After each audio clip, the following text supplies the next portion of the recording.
To have Democratic Representative Michael John Cray joining us and Republican Bill Vickery here with us this morning. Morning, guys. How are you doing?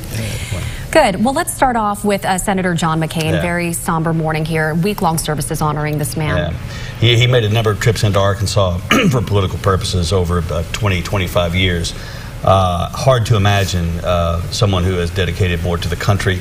Literally, the man did more in 1 hour in Hanoi than I've done my entire life for the country. A true selfless public servant who lived his life by a code and adhered to it every step of the way, whether he were running for president or being a prisoner of war. A life to be admired.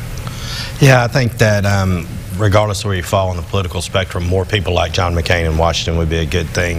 The fact that when he won Arkansas over eventual President Bush kind of speaks to who John McCain was. He was the guy that said, I don't care what the ideology is on either side, and I don't mind upsetting my party. I want to do it the right way. And I think that really speaks to how Arkansas is. Well, and that's what people are saying, that, you know, he was one that didn't play by party lines. He was one that did the right thing. That's what people are saying on social media since his death on Saturday. Yeah, very much so. And again, it's one of those things, it had been anticipated for a while. He was doing battle with a vicious disease. And again, I think when you point to people who sacrifice for the country, he has to be at the top of the list. Yeah. All right, well, let's get over to the Democratic National Convention. Isabella just read the story here. They had voted to bar superdelegates from voting on the first ballot to choose the party's presidential nominee. What do you think about this decision here? So the first thing that gets lost in this is that superdelegates have never chosen the nominee. There was a lot of noise about it in the last election, but there's never been a situation where superdelegates chose the nominee. I likened it. I was talking to Bill earlier. Sometimes these become like an adult Dungeons and Dragons game. It's just who can out-process who.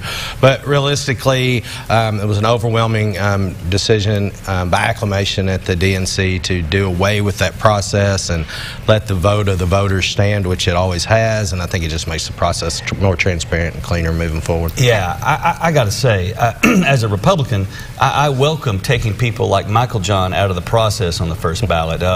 Good common sense guy who is probably going to try to put forward a centrist candidate who could appeal to the majority of America. I'd much rather have him not voting and have a bunch of radical lefties voting. So, you know, as a Republican, I welcome this because I think all it's going to do is drag the Democratic Party further to the left. But as he pointed out, this was never really part of the process to begin with. But happy to see if they're going to marginalize a smart guy like Michael John, then you know, as a Republican, as a partisan, I'm happy to see it. All right. Well, hey, one of the oh, sorry, did you have? Well, I was going to end on a fun note. Yeah, I was too. The game this Saturday? Yeah. All right. I know I asked you this last week, but didn't get Michael John's opinion on this. Okay, Hogs win, obviously, right? Or against are you thinking Eastern Illinois? I hope so. Yeah, let's hope so. Yeah. What's the score? Score predictions here. Well, the Razorbacks are a 35-point favorite in Vegas. So let's say somewhere north of that.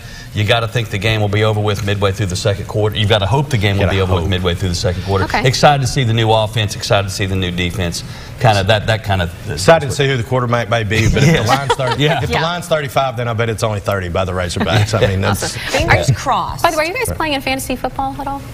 I don't play fantasy football. I'm so emotionally involved in football as it is that I can't be. My whole life is a fantasy. So. I can't be analytical enough to do it. I'll choose my favorite players and my favorite teams. There you go.